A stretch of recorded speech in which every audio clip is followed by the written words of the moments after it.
এই গরমে আপনি আপনার দিনটা শুরু করে নিতে পারেন এক কাপ এরকম ঠান্ডা ঠান্ডা আইস কফির সাথে। হ্যালো এভরিওয়ান, আমার ছোট্ট কিচেন দ্য কুকিং মিস্ট্রিতে সবাইকে ওয়েলকাম। এই আইস কফিটা তৈরি করতে মাত্র 5 মিনিট টাইম লাগবে আর খেতে কিন্তু অসম্ভব মজার। তো চলুন দেখে নেওয়া যাক আজকের পুরো রেসিপিটি। এই রেসিপিটি তৈরি করার জন্য এখানে আমি কফি পাউডার নিয়ে নিয়েছি 3 টেবিল স্পুন, আর আমি এখানে 3-in-1 যে কফি পাউডারটা থাকে সেটাই ব্যবহার করেছি।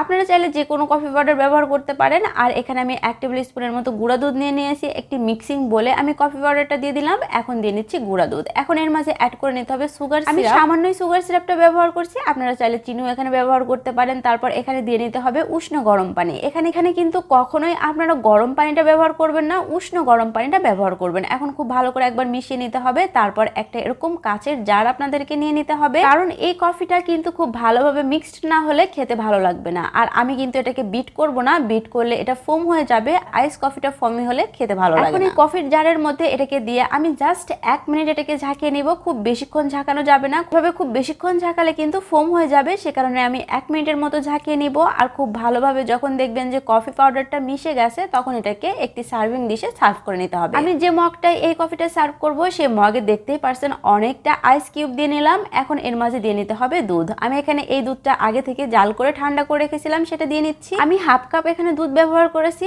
আর বাকি হাফ কাপ আমি কফির মিশ্রণটা দিয়ে এটাকে ফিল আপ করব।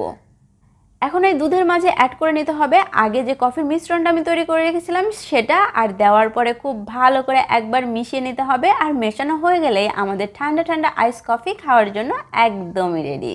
তাহলে আর দেরি কেন, এই গরমে বাসায়, অফিসে কিংবা যদি আপনি থাকেন রাস্তায়, তাহলেও কিন্তু এই আইস কফি হতে পারে আপনার পারফেক্ট সঙ্গী। হচ্ছে নতুন এপিসোডে নতুন কোনো রেসিপি নিয়ে। ততক্ষণ সবাই অনেক বেশি ভালো থাকবেন।